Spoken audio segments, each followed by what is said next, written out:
What is happiness, what is satisfaction? हम happiness और satisfaction के पीछे भागते तो हैं, but based upon our own assumptions, फिर बार बार चोट खाते हैं। क्यों? क्योंकि अभी तक कभी हमने बैठ करके आराम से क्वेश्चन ही नहीं किया कि हैप्पीनेस एक्चुअल में क्या है। हमने अज्यूम कर लिया कि हाँ हमें पता है, क्या पता है जो पूरी दुनिया को पता है, उसी तरह से सब भाग रहे हैं और सारे दुखी हैं। तो आपके हिसाब से खुशी का मतलब क्या, हैप्पीनेस का मतलब क्या? If I'll talk about myself, for me, the happiness is when you make your family, your loved ones happy, then you feel happy from inside. लेकिन क्या हम किसी को खुश कर सकते हैं इस दुनिया में?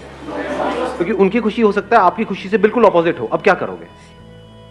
टेम्पररी हैप्पीनेस तो वहां पे हम उनको दे सकते हैं। फॉर एग्जाम्पल, आपकी मदर है, उनको एक पर्टिकुलर तरह की साड़ी बड़ी पसंद है, आप गए वो साड़ी लेकर गए, अरे वाह वाह मेरी बेटी कितनी अच्छी है, ये वो है। पर जैसे ही उनकी थिंकिंग से आपकी थिंकिंग मैच नहीं होगी, जैसे ही आप कुछ ऐसा करना चाहोगे जो वो चाहते हैं कि आप ना करो, तो क्या होगा वहां पर?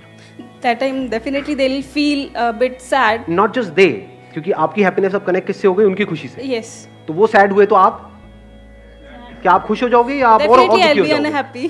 तो अब इसमें गड़बड़ क्या होती है? जिसको हम खुशी समझ रहे हैं वहां पर एक बहुत बड़ा ट्रैप है, क्योंकि हम अपनी खुशी को लिंक किससे कर रहे हैं? दूसरे की खुशी से। वो दूसरा कोई भी हो सकता है, आपके पेरेंट्स हो सकते हैं, आपका हस्बैंड वाइफ हो सकता है, कोई भी हो सकता है, आपके बच्चे हो सकते हैं। अगर उनकी खुशी से आपने अपनी खुशी को लिंक कर दिया तो क्या गड़बड़ नहीं हो गई? क्योंकि अगर वो डिप्रेशन में गए तो क्या आप जश्न मनाओगे? वहां पर क्या होगा? आप भी डिप्रेस्ड हो जाओगे। जबकि एक्चुअल में क्या होना चाहिए? अगर दोनों में से कोई एक बंदा टूट गया है अंदर से, या अंदर से परेशान है, तो दूसरा भी टूट जाए, दूसरा भी परेशान हो जाए। जैसे कोई डूब रहा है पानी के अंदर, उसने हाथ पैर मारना ही छोड़ दिया, मेरे बस की नहीं है, मैं तो डूबने वाला हूं, तो दूसरा भी अपने हाथ पैर मारना बंद कर दे। या फिर वो इतना कैपेबल हो कि वो सिर्फ उसको नहीं, खुद को भी संभाल सके, या फिर ये कहो पहले खुद को संभाल सके फिर उसको संभाल पाए। The moment you link your happiness to somebody else, you are in a mess. अब आप फंस गए, क्योंकि जैसे ही आप उसके लिए कुछ करोगे जो वो चाहता है, तो उसकी एक्सपेक्टेशंस आपसे बढ़ेगी या कम होगी? मतलब पहले आपने उसके लिए इतना किया, अगली बार आपने कहा चल मैं उसको और खुश करूंगा, मैं इतना करूंगा, ऐसी तो खुश होगा। उतना ही करते रहे तो कहेगा अरे तुम तो मेरे लिए कुछ करते ही नहीं हो, 2 साल से वही कर रहे हो जिंदगी। समझ पा रहे हो? रिलेट कर पा रहे हो? हाँ, तो आपको लेवल बढ़ाना पड़ेगा जल्दी जल्दी। जैसे से आप लेवल बढ़ा रहे हो, अब ये मिनिमम बेंचमार्क बन गया है। जैसे ही अब आप वहां से थोड़ा सा भी कम करोगे, because of whatever situations in your life, मर गए। तो अगर आप यहां पर स्टैंड ले लो अपनी लाइफ में, जितनी जल्दी ले सकते हो उतनी जल्दी ले लो, कि भाई तुम्हारी खुशी की रिस्पॉन्सिबिलिटी, फिर चाहे वो आपके बच्चे हैं, चाहे आपकी वाइफ है, चाहे आपके पेरेंट्स हैं, आपकी खुशी की और आपके दुख की रिस्पॉन्सिबिलिटी आपकी, मेरी नहीं। हाँ, मैं आपके साथ कुछ गलत नहीं करूंगा। Does it make sense? कि मैं जानबूझ करके आपको दुख नहीं दूंगा, बट इस गलतफहमी में मत रहना कि मैं आपको खुश कर दूंगा, भाई मेरे बस की नहीं है। कहते हैं कि अगर इस दुनिया में जितने भी लोग हैं, उन सबकी जो नीड्स हैं, जरूरत है, उसको पूरा करना हो ना आज की डेट में, तो ऐसे हो सकती है। डिजायर किसी एक का भी पूरा नहीं हो सकता। नीड्स का हैप्पीनेस से कोई कनेक्शन नहीं है, क्योंकि अगर पेट भरते ही हमको खुशी मिल जाती तो बात ही क्या थी? पेट तो सबका भरा हुआ है, रोटी कपड़ा मकान तो आप सबके पास में है, कोई भी नंगा नहीं है। देख लो पलट करके, डाउट है तो। मतलब पेट तो सबका भरा हुआ है, तीनों टाइम खाना भी मिल रहा है, क्योंकि जिंदगी में खुशियां भरी पड़ी है ना जी। तो खुशी का पेट भरने से कोई कनेक्शन नहीं है, दो अलग अलग चीजें हैं। First of all, I would want to know whether there is any difference between involvement and happiness. Like if I am involved with someone, does that mean that I'm trying to associate my happiness also with that particular person? Like for example, you said that, we should start looking for happiness in ourselves. So, अगर हम ऐसा करते हैं कि अपने से associate करते भी हैं, और अगर वो चीज़ हमें नहीं मिल पाती है, तो भी हम, we are going to be unhappy about it. So how do we deal about it? एक और चीज़ है जिसको हम अपने से रिलेट करना समझते हैं। अपने से रिलेट करना मतलब क्या? आप हो कौन? अपने आप से ये क्वेश्चन पूछो। क्या आप आपके थॉट्स नहीं हो सुबह से रात तक जो आप सोचते हो? तो जब मैं कहता हूं अपने से रिलेट करना, या मैं बात करता हूं डिस्कवर योरसेल्फ की, तो आप थॉट्स में चले जाते हो। मैं उसके बियॉन्ड की बात कर रहा हूं, क्योंकि अगर आप अपने थॉट्स में उलझ गए तो वहां तो और ज्यादा उलझ जाओगे। वहीं तो उलझे हुए हो, और कहां उलझे हुए हो? दुख एक्चुअल में कहां है?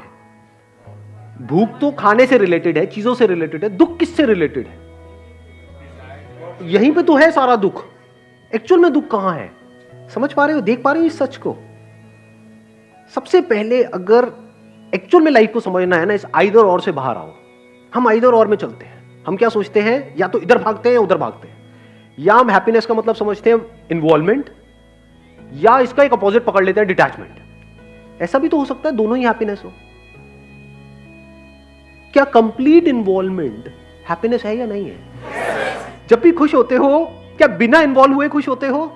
मतलब बैठ करके सोचे चले जा रहे हो कुछ, तब एक्चुअल में खुशी होती है?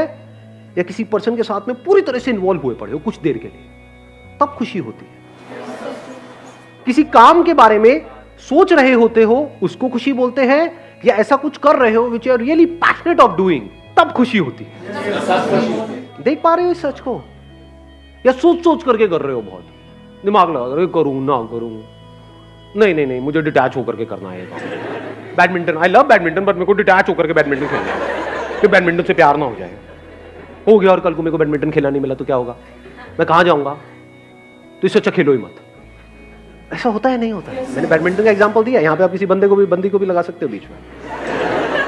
तो what I am saying is, involvement, is involvement happiness और it is not happiness? Is involvement life और नॉन इन्वॉल्वमेंट लाइफ? कि सबसे कट जाओ पूरी दुनिया से, जा करके किसी गुफा में बैठ जाओ पूरी जिंदगी के लिए और कुछ भी अंदर सोचते रहो और बोलो वाह वाह क्या लाइफ थी, खाक लाइफ थी। Without involvement, there is no life. Life is a relationship. Without relationship, where is life? आपको एक एग्जांपल दूंगा, I'm not too sure आप कैसे देख पाओगे उस एग्जांपल को। आंखें तो हो आपकी, लेकिन दिखने को कुछ ना हो, ना लाइट हो, ना लोग हो, ना कुछ हो, तो आंखों का होना ना होना बराबर नहीं हो गया। इससे क्या समझ आ रहा है? आंखें यूजलेस है, देखना यूजलेस है। जब कुछ दिखता है, और जो दिखता है सिर्फ देख करके डरना नहीं, उससे जो दिखा उसमें पूरी तरह से इन्वॉल्व हो जाना, क्या ये लाइफ नहीं है? इन्वॉल्वमेंट मतलब आप जुड़ गए, आपको लग रहा है आप एक से जुड़े, लेकिन जैसे ही आप अपने थॉट से कटे, आप उससे नहीं जुड़े, आप इस पूरे यूनिवर्स से जुड़ गए हो। किसी हिल स्टेशन पे हो, आप बैठे हो पहाड़ के ऊपर, और इन्वॉल्वमेंट मतलब क्या, वहां पर जो भी कुछ है उसमें आप इन्वॉल्व हो गए। एक तो है वहां पर खड़े होकर के वहां पे साइड में सेल्फी क्लिक करते चले, तो आप इन्वॉल्व नहीं हो। तब तो आप कुछ सोच रहे हो, मैं सेल्फी पोस्ट करूंगा, कितने लाइक्स आएंगे। इन्वॉल्वमेंट का मतलब क्या है, आप वहां पर बैठे, एक डीप ब्रेथ ली और सब छोड़ दिया, और वहां पर आप बैठे हो। अब आप में और उस पेड़ में, और वहां पर जो हवा चल रही है, जो बादल है, जो भी कुछ है वहां पर, उसमें क्या फर्क है? वो फर्क खत्म नहीं हो गया। फर्क एक्चुअल में यहां है, एक्चुअल में कहीं कोई फर्क नहीं। ये ऊपर से जा रहा है। फर्क हम यहां पर क्रिएट करते हैं कि मैं उस पेड़ से अलग हूं। अलग कहां हो? अगर वो पेड़ ना हो तो सांस कैसे लोगे? Total involvement is happiness, partial involvement is unhappiness. एक जॉब कर रहे हो जो आपको पसंद नहीं है, फिर भी करनी पड़ रही है, उसको क्या कहोगे, हैप्पीनेस या अनहैप्पीनेस? किसी पर्सन के साथ आप रहना नहीं चाहते हो, लेकिन फिर भी रहना पड़ रहा है, रह भी रहे हो और नहीं भी रह रहे हो। समझ गए? पार्शियल इन्वॉल्वमेंट, इन्वॉल्वमेंट है भी और नहीं भी, इसको आप खुशी कहोगे। इन लोगों की जिंदगी में खुशी नजर आती है, हाँ खुशी की बातें हो सकती हैं, पर ध्यान से अगर आप उनको ऑब्जर्व करोगे, खुशी खुशी कहीं नजर नहीं आएगी।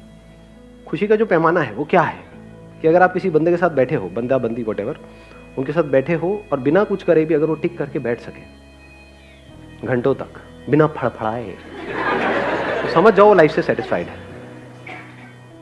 नहीं तो जरूरी नहीं है जो बहुत हंस रहे हैं, बहुत खिलखिला रहे हैं, दुनिया को ऐसा दिखा रहे हैं कि हम बड़े खुश हैं, वो एक्चुअल में अंदर से खुश है। Involvement is happiness. इन्वॉल्व हो जाओ किसी पर्सन के साथ पूरी तरह से, हैप्पीनेस है। काम में इन्वॉल्व, हैप्पीनेस है। अब वहां पर एक बहुत बड़ा चैलेंज आता है, जब उस इन्वॉल्वमेंट वाली स्टेट से आप बाहर आते हो, तब क्या होता है? किसी जगह पर गए, बड़ा अच्छा लगा, 2-3 दिन बड़े कमाल के निकले, वापस आ गए, क्या होता है? याद आती है, उस याद की वजह से क्या होता है? दो चीजें हो रही हैं अगर आप ध्यान से देखोगे तो। उस याद की वजह से आप अभी जो हो रहा है उसमें इन्वॉल्व नहीं हो पा रहे, हो सकता है अभी यहां पर कुछ ऐसा हो रहा है जो जहां पर आप थे 4 दिन के लिए, मानो गोवा थे, उससे लाख गुना बेटर कुछ हो रहा है, बट वहां से आप कटे पड़े हो। आप कहां हो? थॉट के लेवल पे गोवा में हो। कब तक के लिए? अगले 1 साल के वो 4 दिन क्या मजा आया था, सब साथ में वापस से एक प्रोग्राम बनाएंगे, मजा आएगा। उसको हम रिपीट करने की कोशिश करते हैं।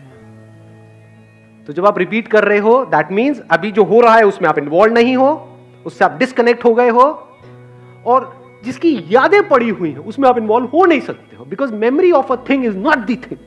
किसी पर्सन की याद में और एक पर्सन के होने में फर्क है या नहीं है? अब टोटल इन्वॉल्वमेंट में मेमोरी को मैं एक्सक्लूड नहीं कर रहे, because how can you get involve in something without memory? गाड़ी चला रहे हो, बिना मेमोरी के गाड़ी चला सकते हो क्या? गाड़ी चलाने की मेमोरी है ना, तभी गाड़ी चल रही है ना, बट आपका ध्यान मेमोरी पे नहीं है। मेमोरी को आप यूज कर रहे हो गाड़ी चलाने के लिए। इसको बोलते हैं total involvement in driving. But आप अगर मेमोरी में गाड़ी चलाने के बारे में सोच रहे हो तो आप गाड़ी नहीं चला रहे हो। दोनों में फर्क देख पा रहे हो? हाँ, तो मेमोरी को हम एक्सक्लूड नहीं कर रहे। मैं ये नहीं कह रहा मेमोरी बुरी है, मेमोरी बहुत यूजफुल है, बट बोलते हैं ना प्रायोरिटाइज करना लाइफ में चीजों को। पैसा बुरा नहीं है, पैसा बहुत जरूरी है, लेकिन पैसे ही सब कुछ नहीं है, बस मैं इतना सा कह रहा हूं। समझ गए? ऐसे ही मेमोरी बुरी नहीं है, अगर मेमोरी सेकेंडरी हो तो। मेमोरी प्राइमरी हो जाए आपकी लाइफ में, मर गए। पास में जियोगे, अभी डर डर के लाइफ में क्या बचा, क्या खत्म। मेमोरी इज सेकेंडरी, जैसे money is secondary, name, fame, position, so called respect in the society, these are all secondary. Important क्या है? रिलेशनशिप नहीं। लाइफ के 2 एक्सपीरियंसेस हैं जो बड़े कमाल के होते हैं। एक हमने पकड़ लिया है, इस 2 के बाहर लाइफ नहीं है। देखो, एक है टोटल इन्वॉल्वमेंट, एक है टोटल सरेंडर। जब टोटल हम सरेंडर कर देते हैं, मतलब सरेंडर, अब वो पुलिस के सामने नहीं, सरेंडर वर्ड समझ में आ रहा है ना, उसको हिंदी में समर्पण बोलते हैं, या फिर आप कहोगे पूरी तरह से लेट गो कर दिया, सब छोड़ दिया, मरे नहीं हो। ये कोई नेगेटिव स्टेट नहीं है। टोटल सरेंडर मतलब क्या? गहरी नींद। अपनी नींद से प्यार है आप लोगों को या नहीं है? एनीबडी यहां पर जो कहे मुझे अपनी नींद से प्यार नहीं है, पूरी दुनिया में कोई बोलते जो मेरे को अपनी नींद से प्यार नहीं है, जो कहेगा ना, यहाँ पे आंखों में माचिस की तिल्लियां यहाँ पे लगा के उसको जगा के रखेंगे 3 दिन तक, तब पता लगेगा कितना प्यार है कितना नहीं है। इसमें कोई डाउट नहीं होना चाहिए। That is the most blissful state in life. जब हम सो रहे होते हैं, रोज सुबह एक लड़ाई चल रही होती है आपकी अपने अलार्म क्लॉक के साथ में, 5 मिनट और, 10 मिनट और, 7:55 क्या होता है? राउंड फिगर करते हैं, 8 बजे होता है, नहीं होता है? फिर उसके बाद लेट हो जाते हैं, फिर भागते हैं, फिर सब कुछ जल्दी जल्दी करते हैं। ये रोज का है। इससे क्या समझ आ रहा है? अपनी नींद से बहुत प्यार है आपको। क्यों है नींद से प्यार? क्या होता है नींद में ऐसा? क्या आप इन्वॉल्व होते हो किसी चीज में या किसी पर्सन के साथ, तो सब कुछ छूट गया होता है? तो या तो सब कुछ छूट जाए या पूरी तरह से इन्वॉल्व हो जाओ। मतलब the highest possibility in life is total surrender and total involvement, not और। वो ही टोटली सरेंडर कर सकता है जो टोटली इन्वॉल्व हो लाइफ के हर एस्पेक्ट में, क्योंकि जो इन्वॉल्व है उसको मेमोरी को पकड़ने की क्या जरूरत है? जो पार्शियल इन्वॉल्वमेंट वाले लोग हैं उनको तो मेमोरी को पकड़ना पड़ेगा, उनको दिमाग लगाना पड़ेगा। जो पूरी तरह से इन्वॉल्व है लाइफ के हर एस्पेक्ट में, उसको मेमोरी की जरूरत क्या है? उसके लिए मेमोरी सेकेंडरी हो गई ना। Memory is not the priority, priority is this. तो अब क्या सोचेगा ऐसा बंदा? कुछ बचा ही नहीं सोचने के लिए। जब कुछ सोचने के लिए बचा ही नहीं तो टोटल सरेंडर हो गया। फॉर एग्जाम्पल, देखो कितना तगड़ा एग्जाम्पल आया है। अगर फिजिकली आप थके हुए हो पूरे दिन, फिजिकली थके होने का मतलब क्या? पूरे दिन आपने काम किया है, इन्वॉल्व थे काम में, तो रात को नींद ज्यादा अच्छी आएगी, या फिजिकली पूरा दिन निठल्लों की तरह पड़े हुए थे तब ज्यादा अच्छी नींद आएगी? हाँ, तो total involvement leads to total surrender, as simple as that.